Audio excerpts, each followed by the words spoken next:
Thank you, People SAARC and IIC, and also members of the panel, friends in the audience, thank you for being here. In particular, my dear friend Barbara Adams, right in the front, thank you for being here to be part of this event. I would speak briefly about South Asia and SAARC, and then move into talking about the Nepal earthquake, because I think both are important. I have a lot to say on both, but I think given the nature of the disaster that visited Nepal, and I think there might be an interest among you to hear a bit more about Nepal than South Asia and SAARC. So I will start with SAARC and end with Nepal. Of course, they will be linked. On the issue of this activation of the SAARC Disaster Management Center, there is no doubt it is needed. There is no doubt, as Ashim said, that the need for the people's democratic ethos to permeate any disaster response. And if there is anywhere to learn from, it is probably from within South Asia. Although one can take examples from Haiti to Fukushima to Sichuan, but probably what we have learned most from is from each other in responding to disasters. In terms of the disasters that South Asians face, I will not go into details, but just to list them in terms of pure quote-unquote acts of God, cyclones and seetlahars and loos and cloudbursts and landslides and floods and earthquakes and droughts. Among them, the one term you may not have heard too much, but in Nepal we get to experience it and talk a lot about it, is the cloudburst. It's a phenomena not as yet studied as much as it should. I mean, you had the big Uttarakhand floods, I think had to do with, was a cloudburst of a kind, but still, I do not think there's enough study done there.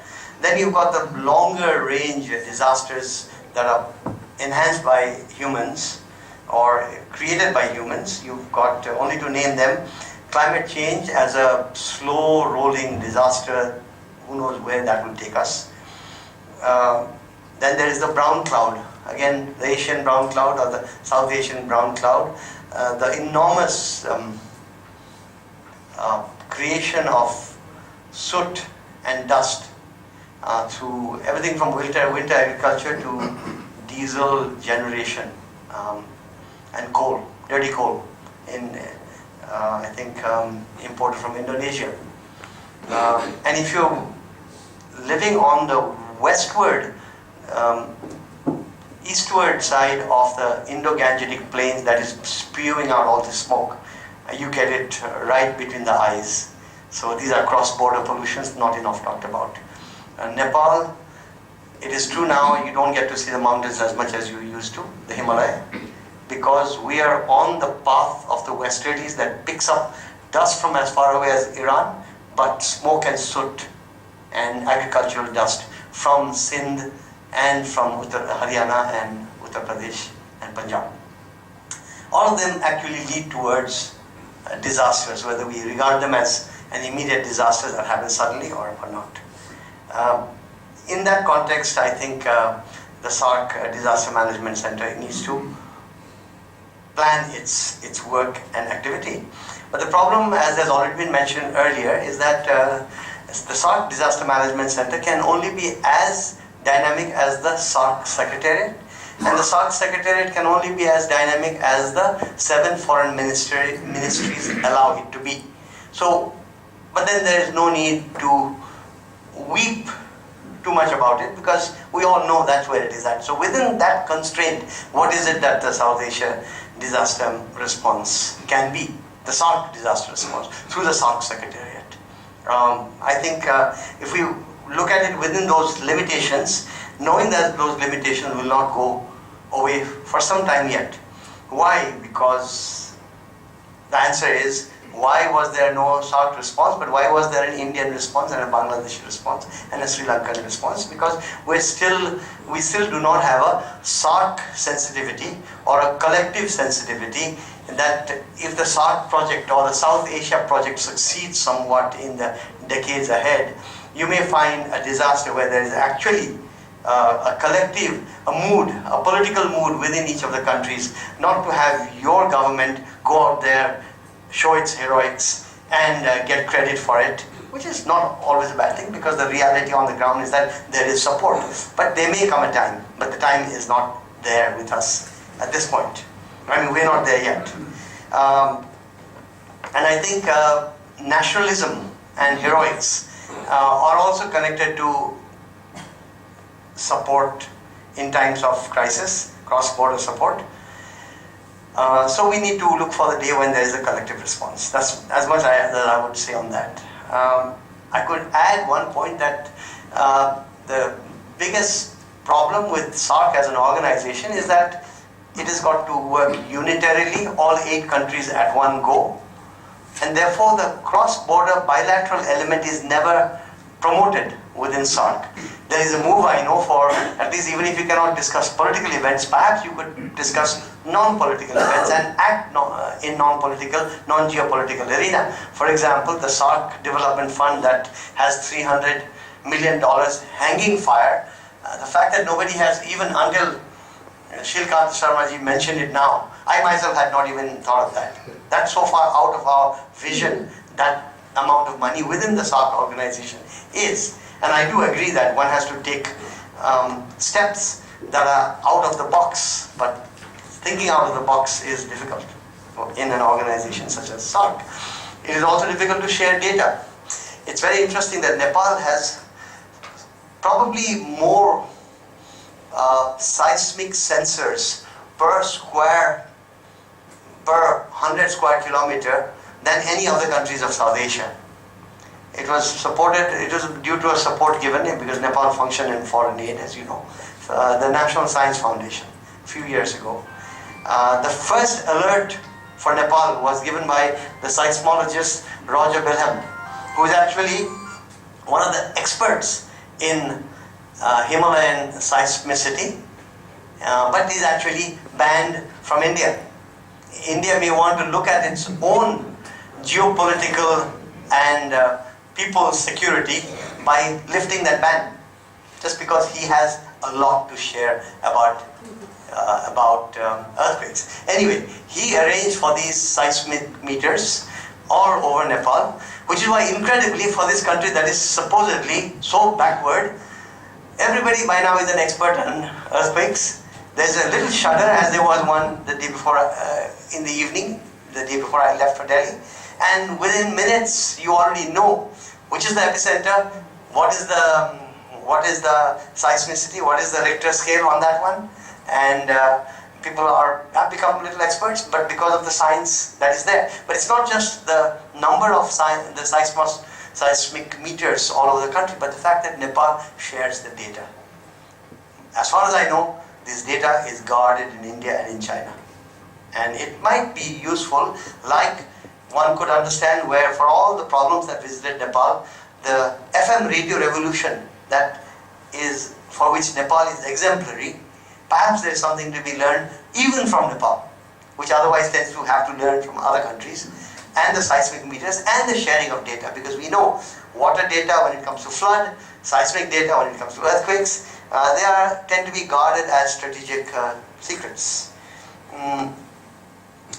One point I would make about even the SAARC response is that what we saw in Nepal is an overwhelming focus on the military aspect of disaster response. It's time to think about, all over South Asia, Nepal can only be seen as a trigger on this, to think about a civic or civilian response as well. Because it doesn't do good for a democracy when the world's military lands at your doorstep. In fact, clogging up the airport. And if any one of you looks at Flight Radar, which is an app that you can look at planes flying around, you could see 15 planes stacked up over from Patna to Raxaul, waiting to get into Nepal. And many of them were military, bringing in helicopters, of course, very useful. But also, the main point I'm making is not a problem with the military at all. Indian, Chinese, Pakistani, Americans, of course. But the problem about civic response is probably something that we need to develop in South Asia. Perhaps, now I'll just come to a conclusion about my South Asia side, talking about the SAARC Disaster Management Center. Given all of this background, what are the limitations? There are some limitations, mainly having to do with the fact that countries would rather do disaster relief by themselves, bilaterally. I don't think there is going to be, in the next decade, any kind of evolution enough to do a South Asia-wide response. So given that reality, perhaps it is important to work in the arena of conceptualization. For example, what about cross-border responses? Not the capital-based responses, but the Northeast and Bangladesh, Burma and Bangladesh, Afghanistan and Pakistan, Sindh and Rajasthan. I feel that if we were to enter through that arena, even if you couldn't actually transfer relief and rehab, perhaps you could actually do something more than just sending in relief rescue packages which go in fast, and then everybody goes back, and the whole reconstruction phase that is still needed, where you would need to bring the people together to have memories and to have support for a longer term memorialization of any event, so that there is more support. So I think one idea for the SAARC Disaster Management Center would be look at cross-border aspects of South Asia, because the SAARC formula, as you know, is 8 countries, but the South Asian formula has to be different. SAARC and South Asia are not necessarily synonymous. So it could talk in different conceptual terms about South Asia. It could serve as an information clearinghouse, I think, and research is an area where probably the least political arena would be to start research and have suggestions on how to move ahead, particularly taking into account what Ashim suggested about how do you involve the people into the SAARC process. It has been almost an impossibility within the formal SAARC process, but perhaps disaster that visit the people at the ground level would be an entry point, perhaps. I'll move now to talking about Nepal, just because I feel that some of what I will say about Nepal may have bearing on the larger context of South Asia. I will start by talking incongruously about Aurangzeb. Aurangzeb in 1669 went to Benares and destroyed partially I think, or perhaps wholly, the Kashi Vishwanath. So the people of Patan town, my town in Kathmandu Valley, didn't know what to do, because now you couldn't go to do your Shiva puja in Benares. So what happened was, in 1678, a temple was built to Shiva. It's Vishweshwar in Patan. The temple is called Bhaidega. That temple, you might be wondering, why do I introduce the topic of earthquake as it impacts Nepal, starting with Aurangzeb? That's because that particular temple fell in the 1934 earthquake. And it had been given a kind of a dome, a white dome of lime mortar. And some of us got together about 7 years ago and started raising money to rebuild that temple destroyed by the 1934 earthquake, which we call the Nabbe Saal Ko Paisalo, the 1990 Bikram Sambat event. Well, that temple got consecrated. We did a Chema Puja to start work.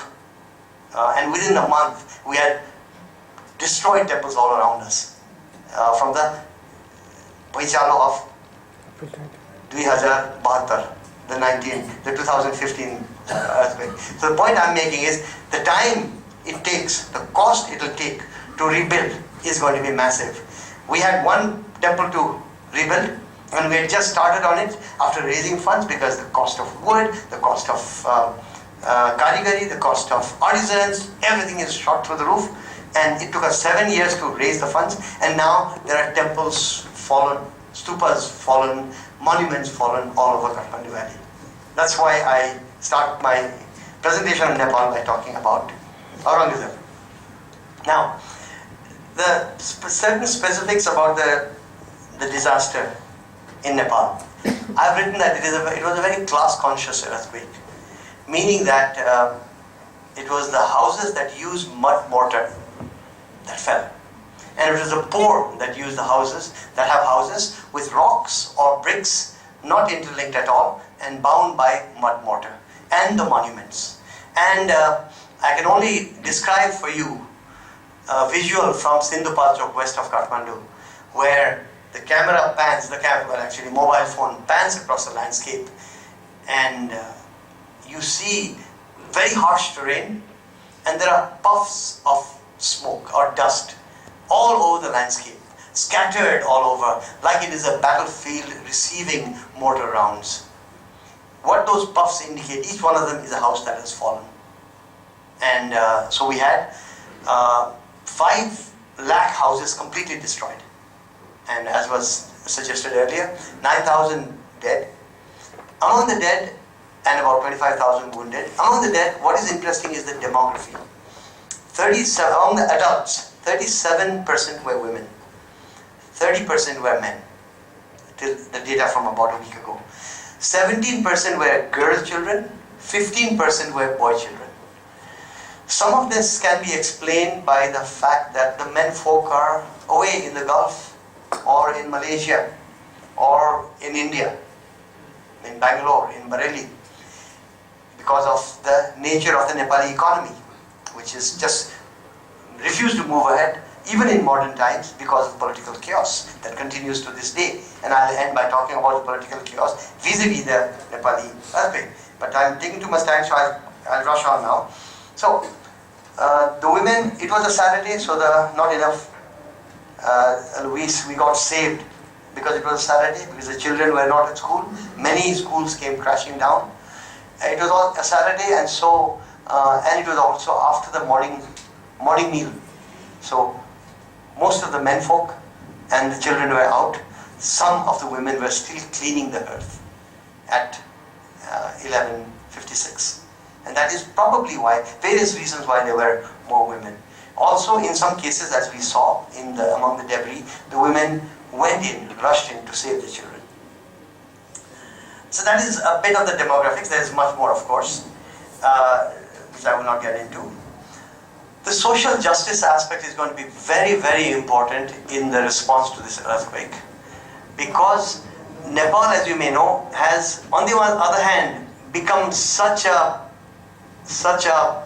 weakened country in terms of international development assistance, that a country which is supposed to be so strong in its communitarian willpower, and Elinor Ostrom got her PhD, got her Nobel Prize for Economics for having proposed that the way the Nepali communities work together was exemplary. But this has been weakened by foreign assistance over all these years.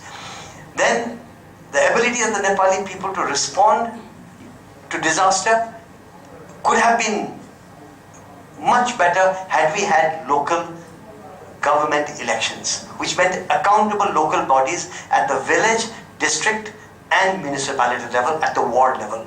The tragedy of Nepali politics was such that we haven't had local government elections for 12 years. Before this, we knew that it was hitting practically every aspect of life on the ground, from economics to social relations to registration at the government office. But we never realized what would happen when the earthquake came. And there are commentators, and this is of course a personal view, but there are commentators in Nepal and in India, many of whom have refused to countenance local government elections because it will affect the federal agenda, they say. Rather than finding a formula where the federal provinces that are to be demarcated in future will be locked in while we do local elections, that was not allowed. And so when the earthquake came, I think we saw a larger disaster than we otherwise may have, because the government was nowhere. The people had to, in Nepali the word is joho garnu, I don't know if that exists in Hindi, to do your own afaile joho garnu. That's how the people just suffered, and they reacted as best as they could. But the good news in all of this was the rise of the volunteer spirit, which was always there in the villages, but a new phenomenon happened, and that's written by one of my Imam colleagues in the notes as well, that is distributed, that young professionals who are not yet locked into the NGO, INGO format of career development, they just rose to the occasion. They had international contacts, they had English, they had IT specialty, they knew logistics, and they had access to vehicles. So a lot of things that the government could not do immediately was done by this new breed of young professionals who I personally hope will become very, very politicized in the days ahead. Because that gap that we had in terms of capable people into politics and always bemoaning the fact that we didn't have it, well, this category may never have had the experience, personalized experience of disaster, and then seeing how things are not working. They may just have been on the line to a career in New York City, but many of them will stay back, and may they get politicized is my suggestion. Now finally, about the monuments. Kathmandu Valley is known for its high city-state achievements of culture, wood, bronze, architecture, and as you know, many of these fell. The importance of rebuilding these monuments very quickly, and I am involved with a group called the Kathmandu Valley Preservation Trust, which also is involved in rebuilding of monuments in the best practices possible, with UNESCO watching us with eagle eyes, is this, that a monument is important for the skyline. Kathmandu lost its skyline in so many parts. It is important also because the heritage, the skills to build and rebuild can be revived, and you use this earthquake to get another generation of artisans ready, so that the skills from 8 centuries ago continue. It is important for tourism because Kathmandu Valley, and especially the small towns around Kathmandu Valley like Kokana, Bungamati, were just beginning to think about attracting tourists when the earthquake fell. How do we rebuild those? But finally, I would like to say that the buildings are tangible heritage, but they support intangible heritage. They support the jatras, the melas, the pujas, the lunar calendar events that go. There's one big one going on right now, the Machindranath festival, where the god himself came from Kamrup many centuries ago. It is said as a bumblebee, but he's locked in and not allowed to leave Kathmandu Valley. He's still doing his travels in a rath. He was in the town of Bungamati, and he had left it to join the rath just when the earthquake struck. So the Sampada, as we call it, the built heritage of Kathmandu is indeed devastated. But I feel that there is a lot of support within in the international community, and the Nepali authorities and the Nepali civil societies more or less ready to tackle this in the next 4 or 5 years. The problem is going to be with the streetscapes. When the people lose, especially what is special to the architecture of Kathmandu is that the fine woodwork, elsewhere you might find them in the palaces. In Kathmandu, it's a question of numbers, but the same specialized woodwork you will find in the commoner's home and in the palace. But now what's going to happen is that if we are not careful, we will lose the streetscapes of Kathmandu Valley. When we lose the streetscapes, we will lose quite a lot of our culture and our warmth of the linkage that Nepal has had with its history. Because when you lose a monument in Nepal, you're actually losing a very, very active, real-time culture, because it is lived culture. I will now end by saying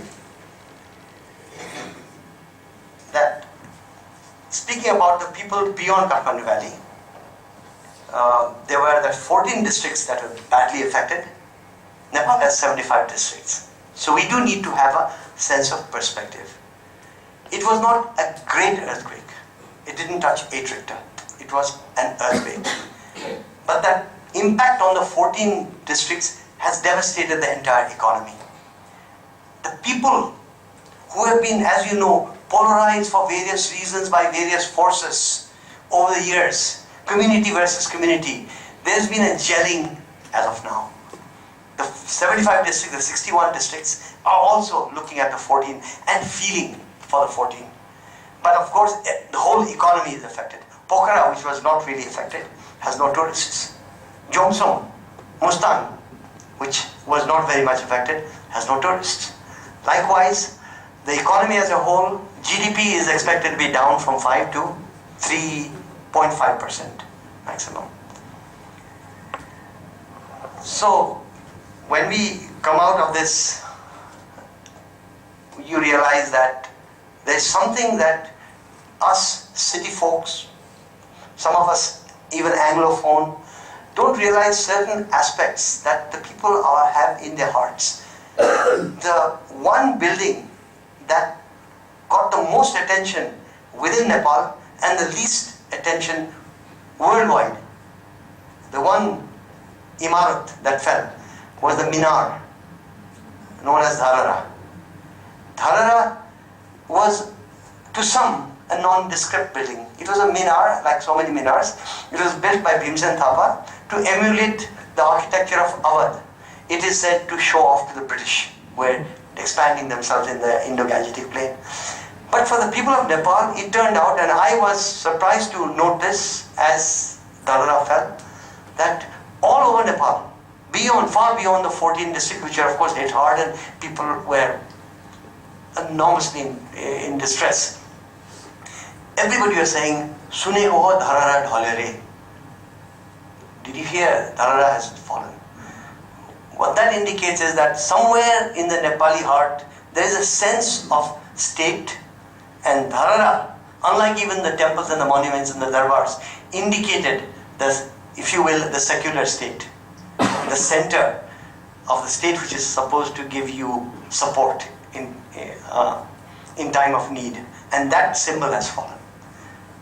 And as I leave you now, I will just make one point, and I know I've said this before, but this is actually my last point.